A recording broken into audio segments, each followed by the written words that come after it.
Welcome back, you guys. This is the Art School Graduate. Today, my guest is a designer, educator, and author whose work explores the intersections of culture, identity, and design.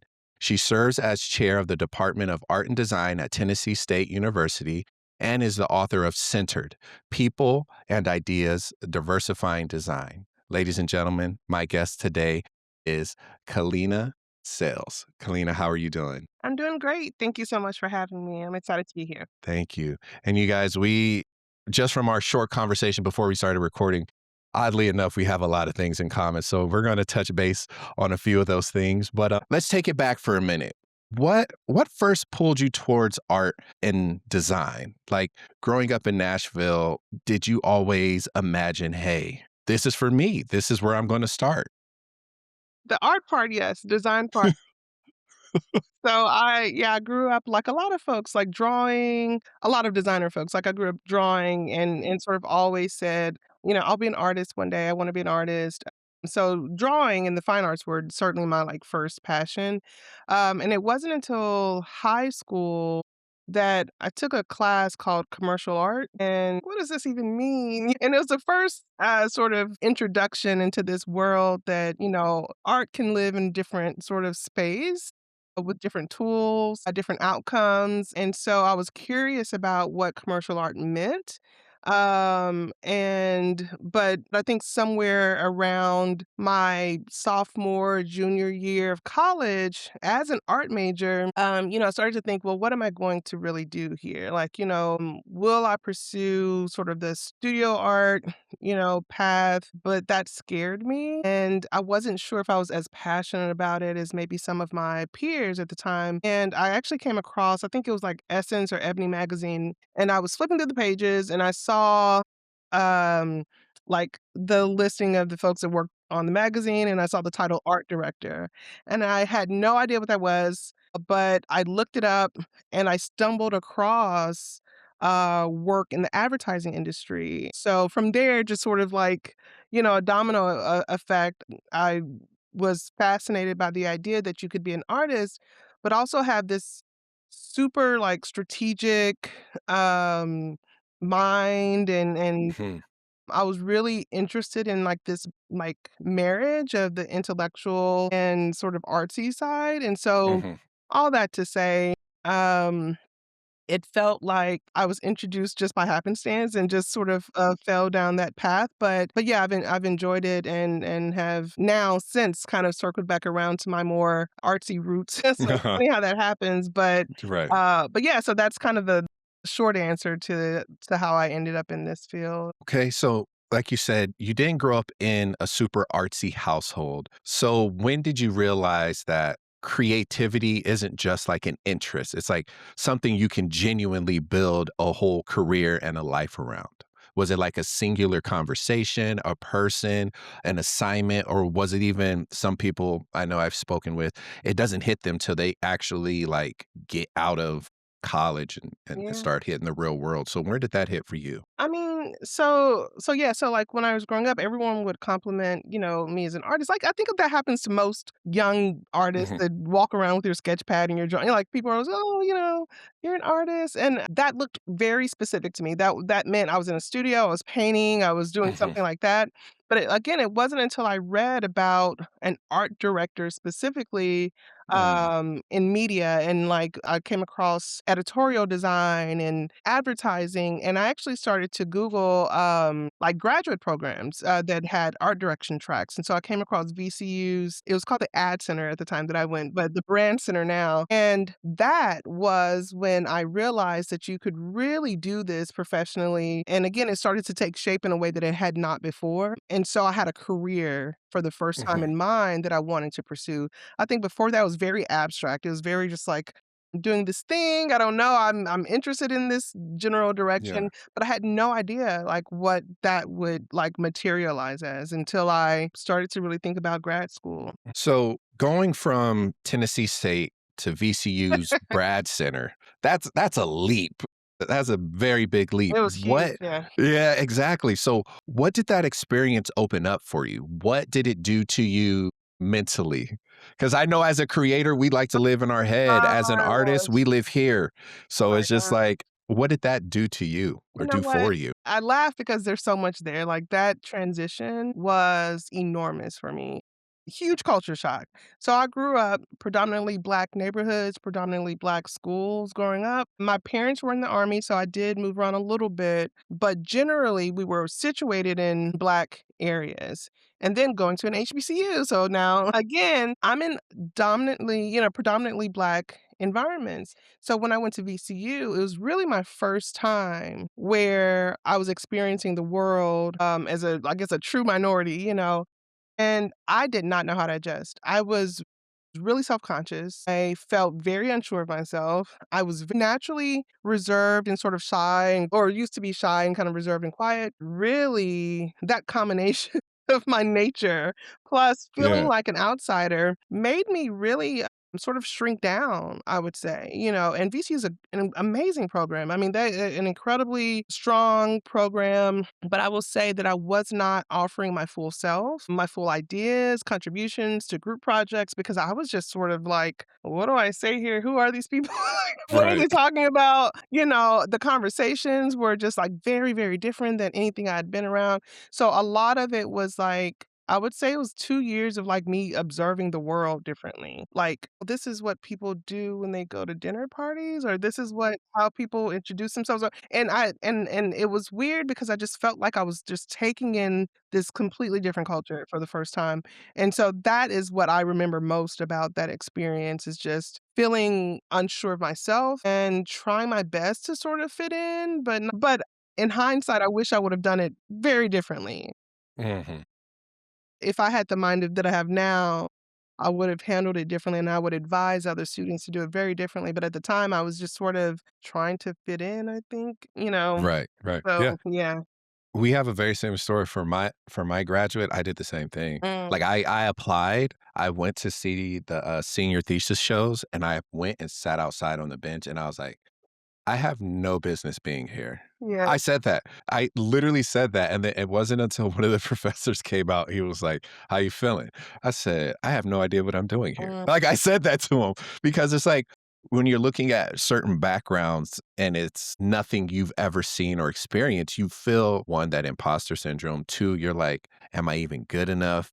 But it's just sometimes having that conversation or having that belief or even talking to someone that sees your potential or even knows your capabilities, it kinda gives you that little boost of like, "Okay, let's do it." And I'm the same way. I'm the same way. After I got through with it, I was like, "It wasn't even all man, what? I almost missed the opportunity because I was scared."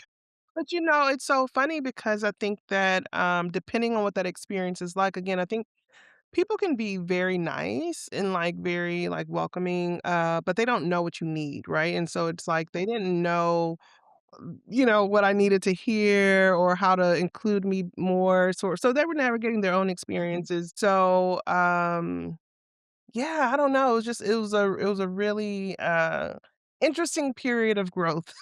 That's Right. what I would say. Yeah. So I'm curious, what did, like, that grad level schooling teach you about, like, thinking, Mm. problem solving, creative rigor that still stays with you today? Yeah, I would say I learned how to think strategically and conceptually when I went to VCU's program. In undergrad, again, a lot of it was I'm so grateful for my like undergrad experience. I'm grateful because I learned a lot about basic principles of like visual communication. I feel like I became a better fine artist and I learned about black artists and even African design or African art history because of my professors at the HBCU. So, like, that was, like, a core foundation that carries with me to this day, but in grad school, I was challenged to think conceptually on a level that I had not before, and I had to think about audiences and how to communicate an idea to different people, and so I had to learn humor in a different way. That's something that has, been with me, like, Hmm. irony and, like, sarcasm sounds different to different people, and Mhm. so I had to almost learn, like, the advertising humor and, like, yeah, like, quirky personality humor and that sort of thing, and so it broadened, I Mhm. think the way that I understand how to communicate, And I love that program for that. The one thing that stuck with me for my MFA was the idea of play. Mhm, Keeping play in your work, keeping play, because I did a MFA, so mine was fine art, but mhm, that essence of keeping play in your work where it's like happy accidents, it's not a bad thing. It's an experiment that was gonna happen. Or even creating from like a subconscious thought of like, what do I really see? Or what do I really mhm, want to communicate? mhm. So that essence of play, because in my head, I'm thinking, play? Like, what are you talking about? But it's like it's almost like the study of, like, how children play, like, what do? They just go for it. They grab, they stack, they put together, they, "Oh, okay." They try something, they don't get mad that it didn't look the way they thought, they just keep going. So, that for me is how I've kind of the one thing I've kept with, like, my practice is the essence of play, and not to be afraid of mistakes. So, did you feel where did you go to grad school? Azusa Pacific out here in Okay. California, yeah. Yeah, 'cause I think about how different, like, graduate programs, free up people to feel that Mhm. way, and, I think some programs are better at it than others, in encouraging that. I'm gonna be thinking about that a little. I think it has to deal a lot with professors too, who are Yeah, willing to have that conversation because I feel that many creators or creatives, we do live in our brain. So it's like having that conversation of like, yeah, we can make whatever we want. But if we're mentally just like exhausted, yeah, yeah, it's not gonna happen. yeah, So, I think that's kind of where that play came in, where it's like, don't sometimes it's okay to just experiment. Sometimes it's yeah. okay to get out of your studio, go for a walk, look at a tree, hug a tree, lay in the grass, go to a museum. It's okay. That's part of your process. So, I think that I firmly believe that. yeah, and that actually that okay, so when you were saying that, I was thinking the very first assignment I remember ever getting at VCU, and in my mind, it was the first assignment, maybe maybe it wasn't, Right. but it was the first one that stood out. We walk into this class, and there's all of us that are all in the, like, art direction track and Mhm. copywriting track and strategy tracks and all this, and this professor just goes like, "Make a T-shirt, and, you're dismissed, and then come back and whatever." I think we met the next week or something, and present that T-shirt. And I remember I was back in my apartment like, "What the" like, "Make a T-shirt?" Like and so that was the first time I remember having such little direction, right? And so you're forced to write, like, to your point, like, sort of go like, "Okay, I guess so just do this, play around and experiment to Mhm. see, like, how I will respond to the limited instruction," and that was intentional, right? It was like, Yeah. "What do you do with this?" And so I think I remember, like, making something out of newspaper or something like that and just kinda playing around, and everyone had a very different approach, but it was a great way for them to start that class. I think it was Mhm. actually called Creative Thinking in Advertising. Mm. It was intended to get us out of our minds a bit, I think, Mhm. and so, yeah, that's a great point. I forgot about that. We had a similar assignment. We had to make 50 pieces of art in one day. Oh gosh. I'm not playing. We got there on Monday, it was due Tuesday. 50 pieces, and they couldn't be the same, they all had to be different, and I'm sitting in my studio, cross-leg on the floor, looking at my dog like, Mhm, what are we going to do? But then it just kinda just don't overthink it. mhm. It's like that being present.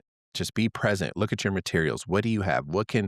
Like, I made, like, a spray paint piece, and then I looked at my glove, and I was like, "Imma cut this finger off, this finger off, this finger off." I was like, "There we go. We got 5 more pieces. Where can I find more pieces?" So it's like, you kinda just taking that time to just focus a little bit and not because being in education, you're given so much instruction your whole life. It's kinda hard when they're just like, "Go make 50 pieces, go make a t-shirt," and you're like, "From what? With what's the background? Where's the direction?" And they're just like, "See you next week." It really challenges you, like, and you don't realize how much, like, especially K through 12 education, I think, especially kind of is very formulaic.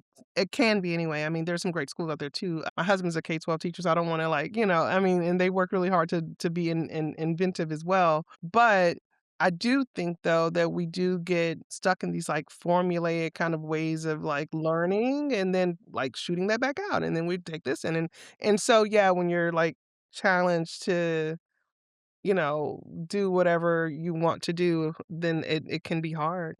Yes, trust me. 50 pieces in one night. Oh I my laid there god. on the floor and I was just like, "I don't even know what to do. I Right. don't know what to do."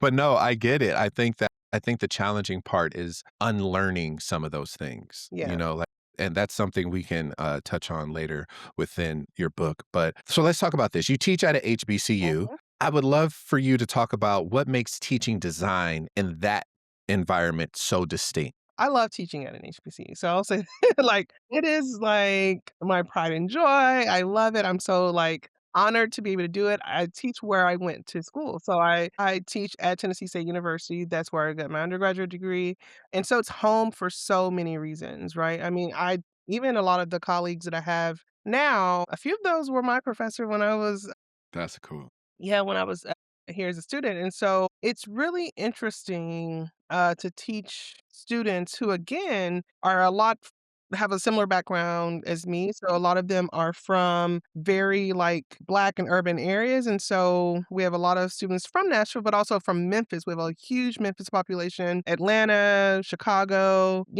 lots of places like that, and so Mhm, they are seeing the world through their eyes, right? They are centering Black mhm, experiences, Black visuals, Black, communication, just, naturally. It's not something that I think they're, trying to do to sort of diversify, their work. They are just doing that naturally. And so it's really interesting looking at, the colors that they're choosing, the textures, the image representations, even the topics that are chosen when we're talking about social justice issues or anything. Generally, they are from Black experiences. And so that I think is, the dominant sort of difference from teaching at a predominantly white institution, but also just the community and sort of like the way in which the students can just focus on what they're learning mhm. and not at all about anything Yep, else. They're right. not thinking about, where they fit in, Mhm. their identity fits in or anything like that. Like, they have this space to just be themselves, and those other concerns just aren't there yet. So that sense of community you just talked about, how does that shape the kind of work your students are making? Do you see it more cultural? Do you see it as a political stance, or do you see it as them just being more expressive of self? How do you see their work coming out? I mean, it's all of those, to be honest. It's all of the above. We've done, collaborative work with other departments on campus. So, for example, we did a partnership with the English department where the students were writing poetry during another election cycle. So it wasn't any of the recent elections. I think it was like 2016 or something like that.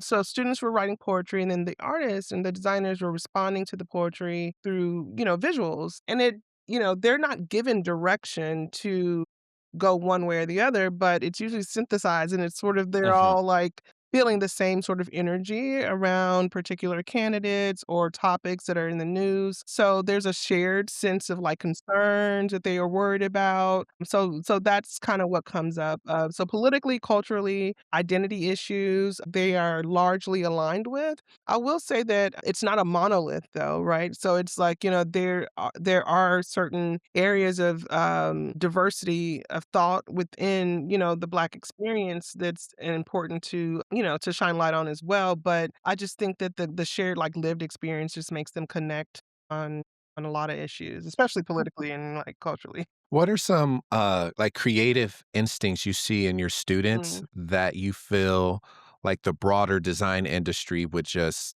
misunderstand or even mhm, undervalue? Because some of the things you're saying is like that community, that yeah. collaboration, them seeing one another and doing these things. Just out of curiosity, like, what do you see that you feel that, like, the broader design industry would undervalue or misunderstand? So one of the first things I started noticing when I first started teaching that used to drive me crazy until I had to unlearn my own issues and biases and all of that was, there's color selections I think are oftentimes reflective or responding to sort of the things that we see growing up, right? And so if you think about, you said I think in our earlier conversation when we first joined on, you said you show up in your classroom with Jordans on and stuff like that, right? So, like, the color combinations that we see on, like, sneakers, I see that a lot in the color selections that my students are choosing for, like, brands. I see a lot of red and black. I see a lot of, like, really bold colors. I see bold typography more than I do, like, really sort of dainty and serif, like, typefaces. If I've done portfolio reviews for a lot of other institutions, and there's a distinct style that I see at other places that I don't see my students doing. I would say at other universities, I see more of like the things I saw at VCU, like kind of like quirky, kind of fun illustrations, and my students are not doing that. It's Yeah. a different aesthetic. Like it's just um um I think our fashion, I think our visual landscape, the music we listen to, all of the shows that we watch on television, like all of those things inform, what we pull from, obviously, when we're looking at colors and textures and typography. So that's what I see, sort of reflected out So just curious, how has what your students are doing changed the way you think about design yourself? completely. Yeah. Yeah, so I figured. yeah, when I first started teaching, I was fresh out of grad school. Well, kinda sorta. I was fresh out of a couple of years out from grad school. So I had been working at an ad agency for a couple of years, and my thoughts then were just like, "I know how to get you into the industry, right? And it needs to look like this, right? And it needs to be modernist and clean and, like, very, like, Swiss, and all of the things that Bauhaus and all that. Bauhaus Mhm, and, yeah.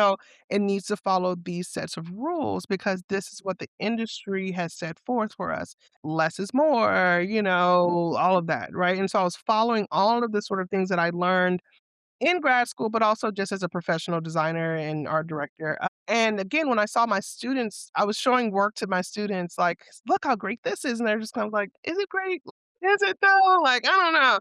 And so they weren't responding. And I was like, Mhm. you know what? Maybe they're not the problem.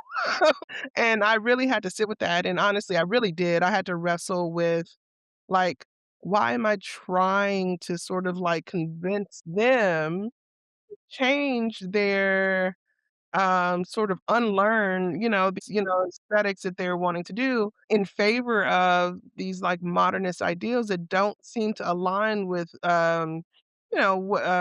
their visual interests, and so Mm, I really sat with that and thought about it, and it led me down my entire, like, writing career at this point, which is all about really investigating where do we get our aesthetic preferences from? Where do we develop those from? How does that show up in our work? How can that inform the ways that we evaluate work? And, thinking about things like aesthetics and value systems and design and knowledge systems and all of those things. And yeah. students have set the foundation for Mhm. my critique of design education. So in this aspect of helping them understand visual identity and their own visual language, Mhm. how are you helping students, like, honor Mm. all that they're doing, but also prepare them to navigate an industry that may not just understand it? Yeah.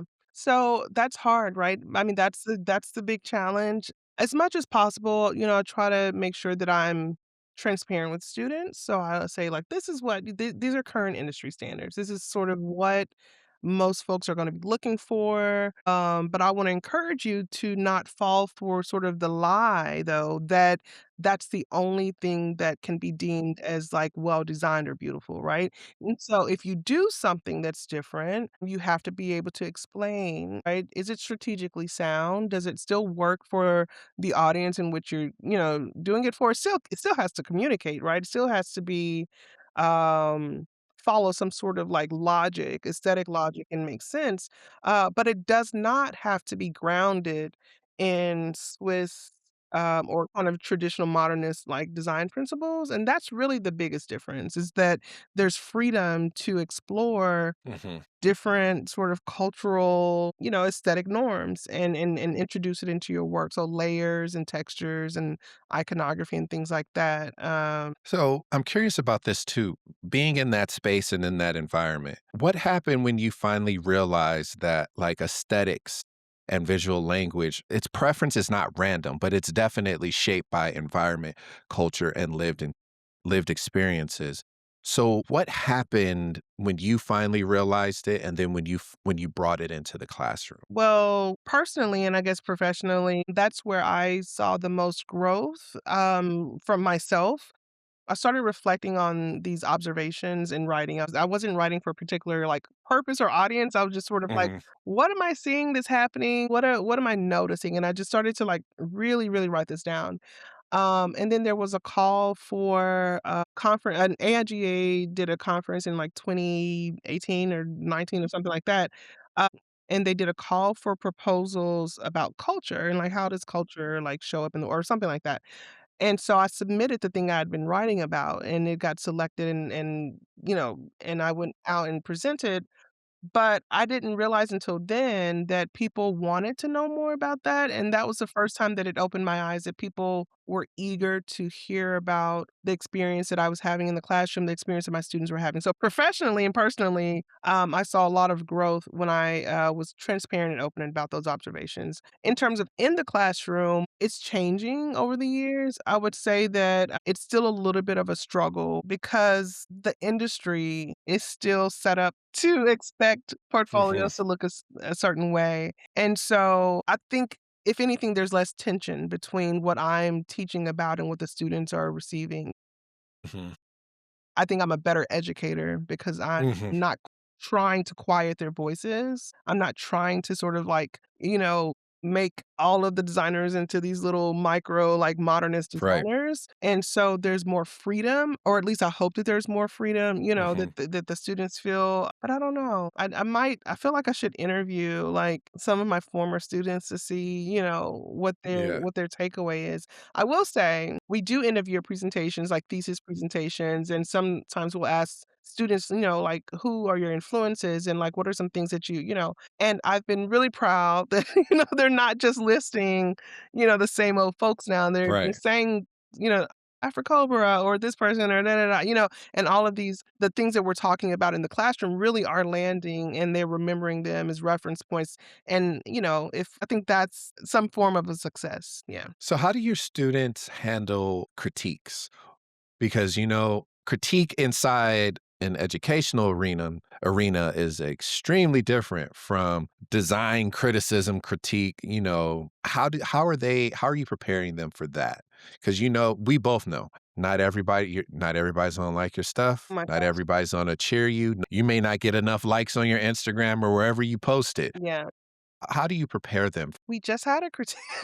Oh, I teach this semester, I'm doing an advanced graphic design class, and what I like to do is we have, like, micro critiques throughout, projects, but when they're doing a formal presentation, I'll bring in a couple of folks or, as outsiders so that they can know it's not just me that's saying me, these things, yeah. right? Like, sometimes you really do need to hear it from, like, industry folks or folks that are operating in a different space so that they can understand that the goal really is to help you to communicate better with your work and that it's not just like a personal, like, kind of Yeah. attempt to, micromanage your work. Right. But students can take I think it takes a while to understand the purpose of their educational experience. Like for some students, like it's like they have to realize like I'm here so that I can learn how to do XYZ better, right?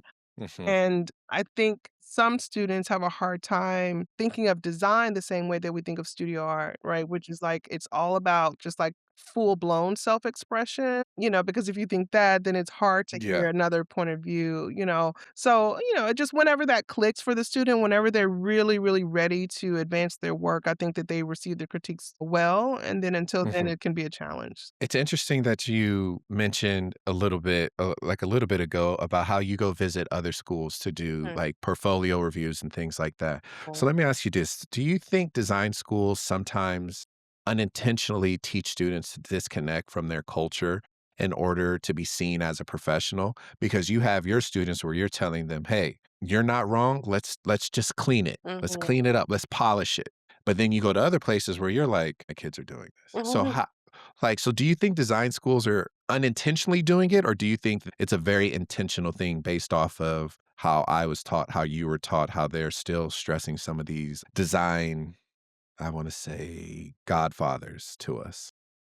Yeah, I mean, I think it depends on, like, the faculty at the programs, and, like, I've seen a ton of growth and change over the past, like, 5 years, 5 to Mhm, 7 years with regard to faculty at PWIs, mhm, HBCUs, and so forth, really, really wanting students to feel like they can embrace their culture mhm. and, like, find a way to have that inform their work. When I made the comment about the things that that I'm seeing in other portfolios that my students aren't doing, to me, that's not really a knock on the other program. That's more of, the students at those other programs come from very different backgrounds than the Right, students at, like, my program, right? And so, right. the type choices and the sort of illustration styles and all of that, they're just gonna naturally look very, very different, like, based Mhm, on, like, where they're from. I don't know, I mean, I think I've seen it moving in the right direction, I'll say, like, in okay. terms of folks wanting to try to push their students,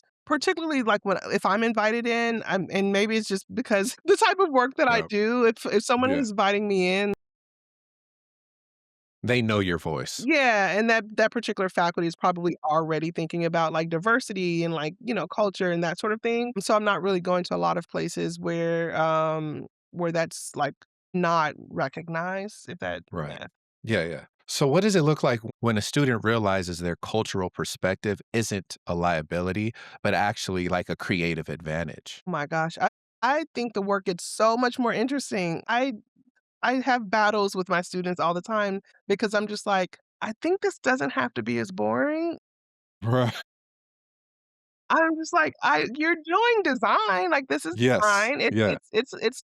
It's a package design, it's a logo, Yeah.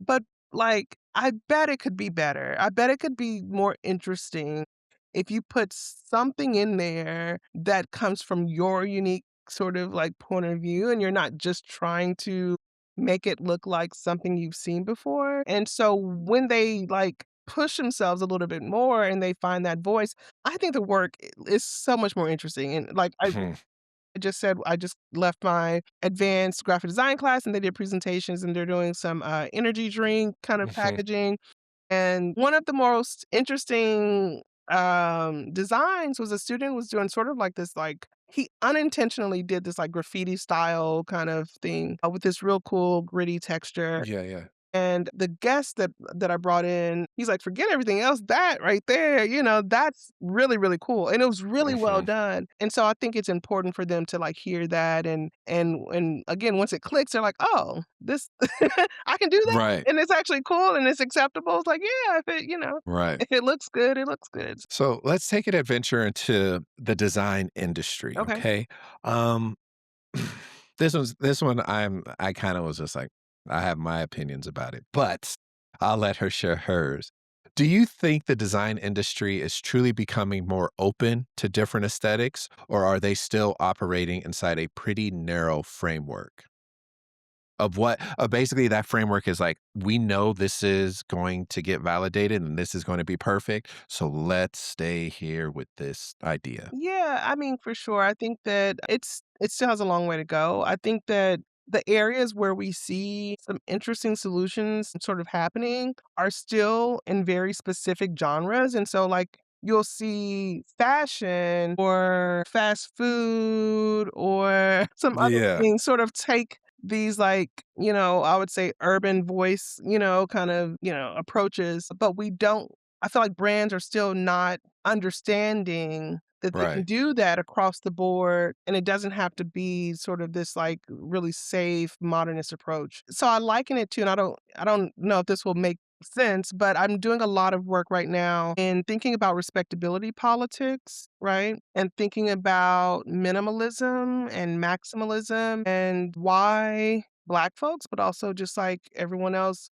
feels safe with minimalism, what that communicates about this idea of this, like, intellectual and moral superiority and all of these other things, and I think there's a lot of, like, psychological things tied to why brands would choose a safe route, right? They're sort of wanting to communicate that they're sophisticated and that they're whatever, and problematically that means that, diversity still equals bad or diversity still equals like less than or like, anyway. So there's a value problem, the value system problem that I still see happening for sure across the board. That is such a nice way of saying these people playing in our face.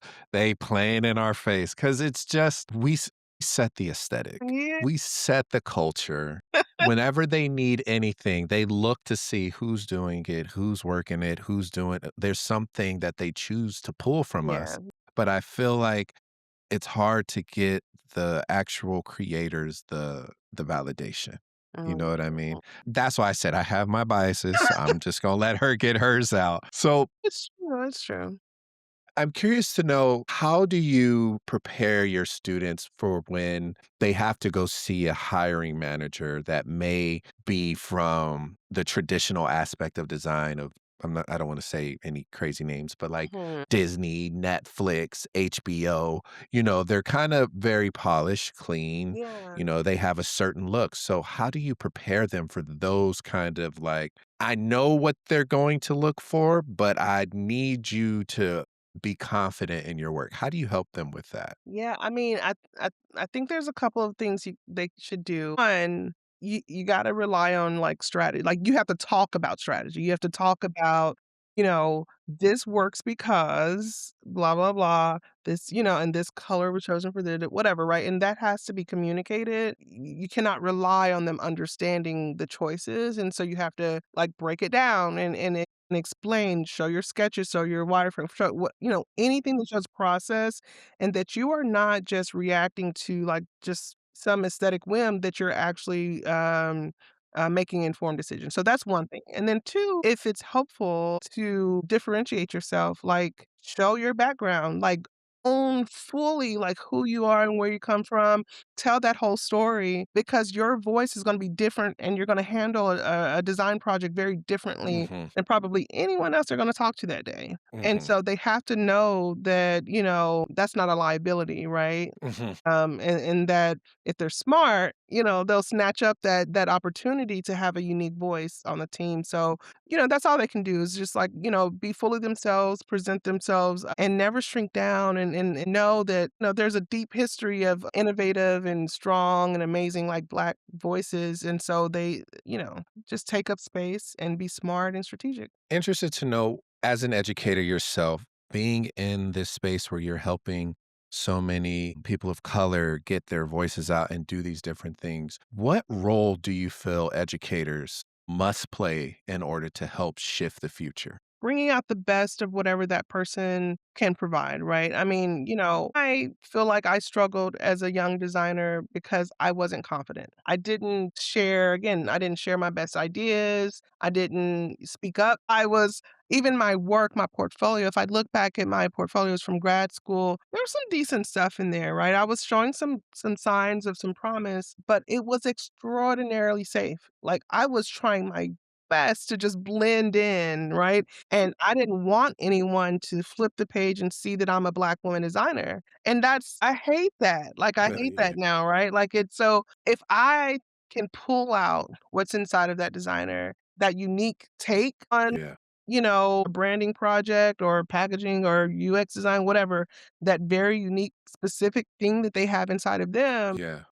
then I think that's what we're here for, as design educators. So let's stay with design educators. And Mhm. I know there's been a lot of conversation around the lack of Black design educators. Yeah. From your perspective, what contributes to that reality? Well, especially from now that I'm a department chair, right? I am hiring and looking for designers sometimes and just professors to even do adjunct positions. And the number one thing that, is especially at certain institutions, we have to have the MFA, right? And so, not enough folks are going on to get their graduate degree in order to just have the basic credential to teach college. Now, that's true for an institution like mine, at least for like a state public funding, that sort of thing where they're looking at degrees and that, and we have to consider that. Obviously, there's like private schools and other places where like that's not as big of a deal. So the advanced degree, and then also just someone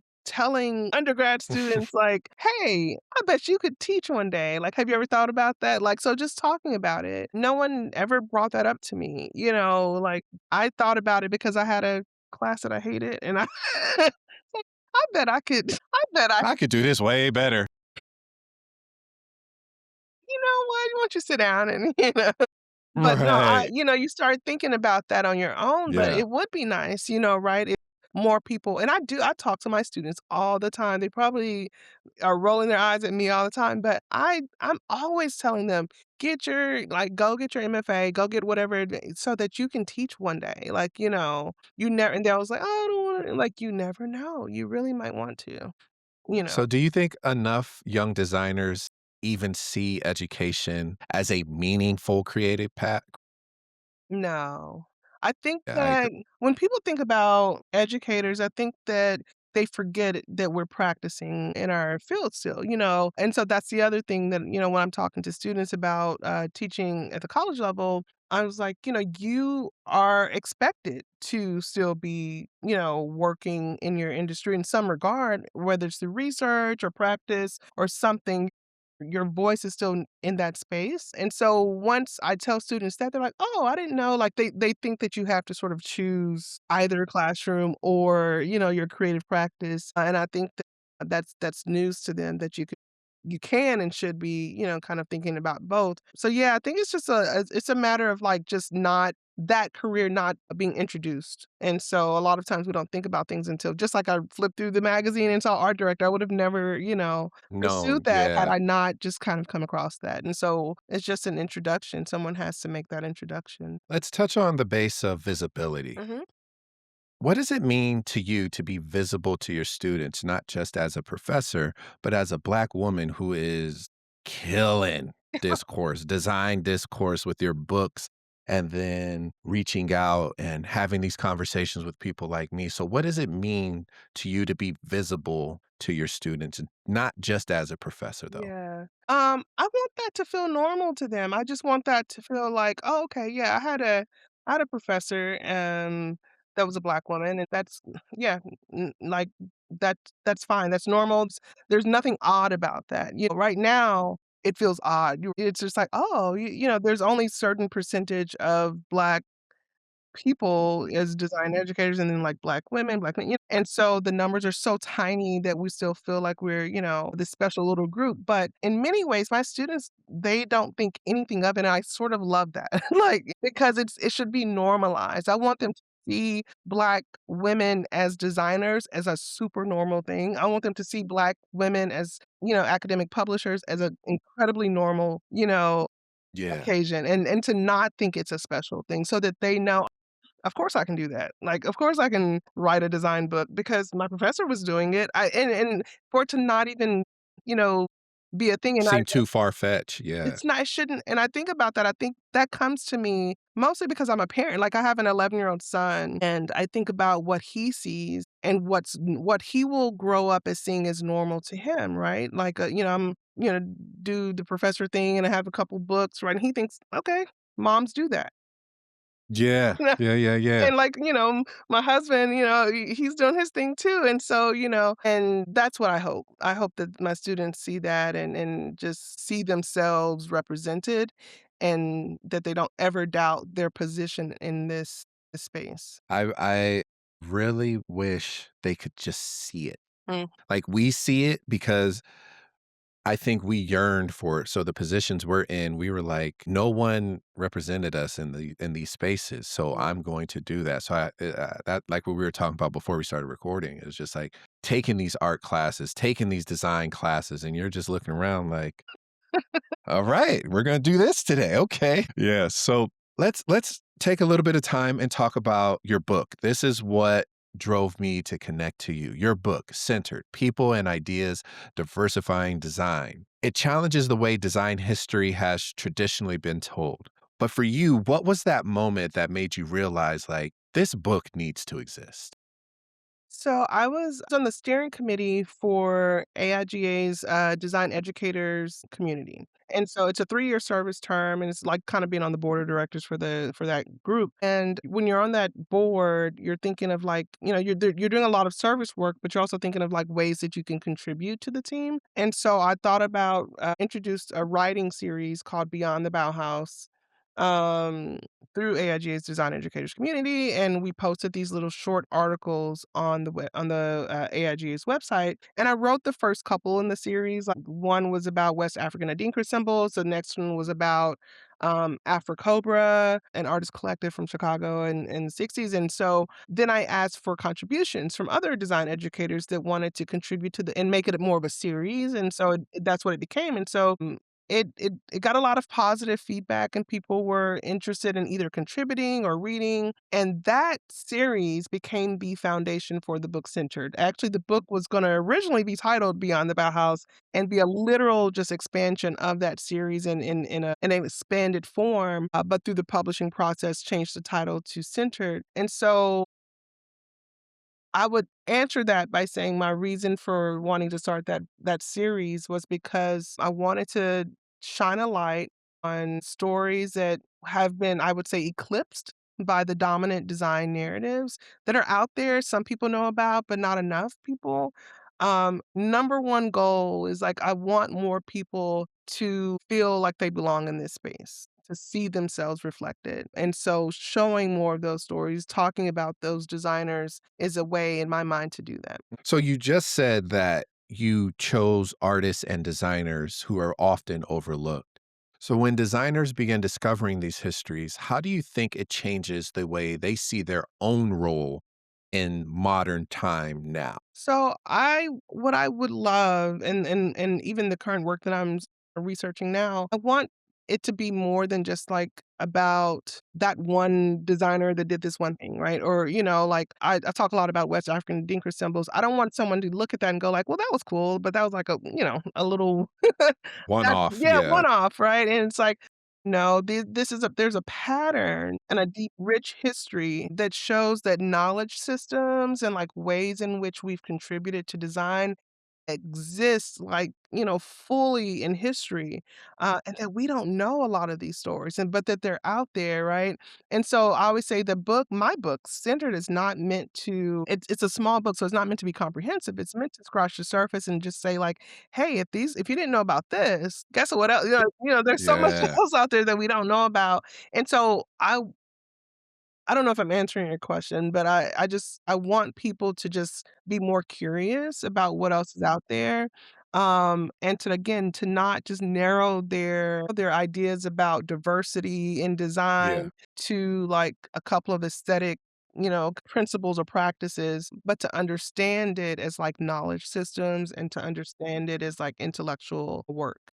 Now, with you being in both worlds as a designer and an educator, what responsibility falls on design schools to help reshape how design history and theory Mhm, is often taught? How do you think, in your, oh, better yet, let me ask you this, in your perfect world, mhm. how should the next generation receive this information? Well, I think we have to introduce new curriculum. We do have to revisit our curriculum for sure. So, as much as I always think that like more folks are latching on, right, and folks are just like embracing the idea of like diversity initiatives and that sort of thing in design education, I'm still surprised sometimes that folks still are teaching from some very traditional textbooks and things, and so I would say we need to scrap a lot of the, like, old traditional texts that we've been teaching from, or at least offer multiple texts, right? Multiple voices. So that's one thing. I introduced a new class in my department called Cultural Perspectives in Design History.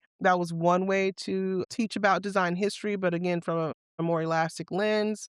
So I think revisiting curriculum, revisiting what we're talking about in the classroom is like number one, right? We can't teach and reference from a singular voice. That just does a disservice to our students. And I don't care if it's a PWI, a HBCU, or whatever it is. It's like every student needs to know that there is not a singular voice that has dominated, design contributions. And so in my ideal world, we have full bookshelves with many different varying voices. Hmm, And we have a that's dope. full curriculum where in every class, I don't if it's a UX UI class, if it's a software, whatever we're doing, there are ways to introduce diverse voices in the work, so or in the instruction. Well, I think you kind of answered the other question I was going to come up with was like, where do you see centered in the next maybe 20, 30 years? Do you see it as still as a foundational core book in academia, like in education? Or do you see this as something that could possibly be a stepping stone to something else? Like, where do you see it for yourself? Yeah. In your perfect world, if you could control it, where do you see this book taking off? Yeah, I mean, I guess in my perfect world, everyone would have a copy on their bookshelf, but no, I would love for it to be utilized as a resource in design history classes, in traditional graphic design classes, again, as one of many. It serves a purpose of, again, introducing folks to varying voices and varying histories that folks might not be aware of. Use it as a conversation piece, as reflection essays, things like that. That's where I would love for the work to exist. Have students read a chapter, write their reflections. But I think that there are many other texts too that, have nothing to do with that are also doing really amazing work in and serving other needs. And so I think that all of those texts should live amongst each other. I reference design books, design history books, but I also reference sociology books and all sorts of other kind of historical texts that have nothing to do with design. So I think it's a piece that's in the conversation with other pieces. And so that's where I see centered sort of working. And I plan to continue to write and I have some ideas for some other projects that I'm also excited about. Okay, that's good. All right, so I like to throw this quick fire round in here. Okay. You give me your best answer and you can explain it if you want. Some people I've actually got one person I stumped where they were like, "I honestly don't know." And I was like, "I got one. I finally got one." But okay, so here we go. Okay. One black designer or artist you think everyone should study. Oh gosh, Sylvia Harris. One design book that shaped the way you think about design. So I would say I'm gonna say the Black experience in design because it's an anthology. It has, 70 plus voices in it, so I'm gonna go there. Illustration or design? Design. Yeah. All right. One word you hope your students would use to describe you and your classroom. Well, that's a good one. Okay, I'll make it easy. You can use two different words because you got one for your classroom and one for you. So, how would they describe you in one word and how would they describe your classroom? Oh my gosh, I'm gonna ask my students this at the end of the semester so they don't feel any Yeah. pressure. But gosh, I don't know. I think welcoming. That sounds like, I don't know. That sounds very surface level. I will explain. I will sort of expound there a little bit. I want the students to know they can come and talk to me, Hmm. and that we can really engage, and I'm listening to whatever it is that they, sort of are experiencing. I want them to feel heard. And so that's I don't know one word that comes to mind for that, but yeah. I'm gonna think Okay. about that though a little bit more. Yeah. Okay. So in this as we are coming towards the end of our wonderful conversation, I want to take some time out to talk about like let's reflect a little bit. Your motivation, is it rooted in changing the field, supporting students, or making sure people feel seen? Definitely the latter. And so when I think about that a lot actually because when I go and do like a conference presentation or I go if someone, invites me to do something like this or I'm showing up to talk about the work that I'm doing, I get nervous and I'm just like, oh, and it used to be Yeah. really, really bad nerves. And so I'd have to pray about it and go like, okay, well, if I'm here, if I'm gonna fight through these nerves to do this, then what is it that I want people to take from this, right? What is the Hmm. the purpose of my work, And from what I feel so far, I want people to feel seen. Mm, I want them to know that they legitimately belong in this space. Whatever space they want to be in, they belong mhm, there. Because so many years I did not feel, seen fully, right, or mhm, understood, and I felt like I was doing too much, like, to pretend to be something else, and I don't want people to do that. I want my students and other students to be authentically Memphis, authentically, wearing their Jordans, wearing their Mhm. whatever, their locks, their braids, their whatever it is that they're doing. I want them to know that they can authentically show up and be fully themselves and that that's enough. So, what do you want to accomplish in this next chapter of your work beyond titles and milestones? What Mhm. is it, something that you really are like, you know what, I want to go for this? So I feel like it's a continuation a little bit actually of that last answer. The project that I'm working on now, I think it's attempting to shine a light on a community that I think is undervalued, and I don't want to give away too much. Okay. Okay. That's it. But That's it. yeah, it's a Stop. little Stop. That's weird. done. That's done. Okay. But yeah, it's a little bit of a continuation of that. Yeah. Okay. Last question. What kind of legacy do you hope your work leaves in design education? I hope that it helps to shine a light on underrepresented cultures and communities. And that honestly, more transparently, I would say my work is really a silent fight against white supremacy. And that can be a bit provocative to say, but I think that or it shouldn't be. It Right. shouldn't be. But Not now. yeah, it shouldn't be. But Say whatever you want. it's my work fights against the ideas that certain ideas should be elevated above other ideas. I care a lot about Black lived experiences and equity. I care a lot about the like racial wealth gap and things like that. And so it's really through design and through like a critique of design and design education that I get to really highlight some of those other social and economic kind of disparities and inequities that I really care deeply about. And so when I talk about making people feel seen and be a part of, it's because white supremacist ideas promote the idea that we don't belong, or that we're not good enough. And that gets real deep. There's a lot of like about, stereotypes and controlling images and all sorts of things. And so my work is a way to sort of fight against that. That's what I hope my legacy is. Such a great conversation, you guys. My good friend right here. We just became best friends. She don't even know it yet. But this is just such a full and great conversation. I just want to open the floor to you. Kaleena, where can they find you? What is coming up? What's coming down the pipe for you? Well, I'm working on some new writing. I hope to continue to publish. I do have a couple of books in mind that I'd like to get out there at some point, not in the immediate future. They take a little while to work on. So I'm also finishing up my dissertation. Hey, So if you are a praying person, pray for me. hey. um, but no, yeah, I'm working on my final, hopefully, year, maybe a few months or so of my dissertation work. But yeah, if anyone's interested, I'm most active on either Instagram or LinkedIn. And so if you want to just sort of follow along as I make occasional posts, you can find me there just under my name. And I try to keep folks up to date on what it is that I'm working on. But yeah, so that's where I am, and my day job of being a department chair keeps me pretty busy as well. So I'm happy to continue to try to build curriculum and ideas that will help support the students that are coming out of my HBC. Well, you guys, thank you so much for listening to our podcast today. My name is Justin Robinson. I have just awesome, talented, gifted department chair, book writer of all book writers, Kaleena, and this is the Art School Graduate. We'll catch you guys later. Thank Peace. you. Bye.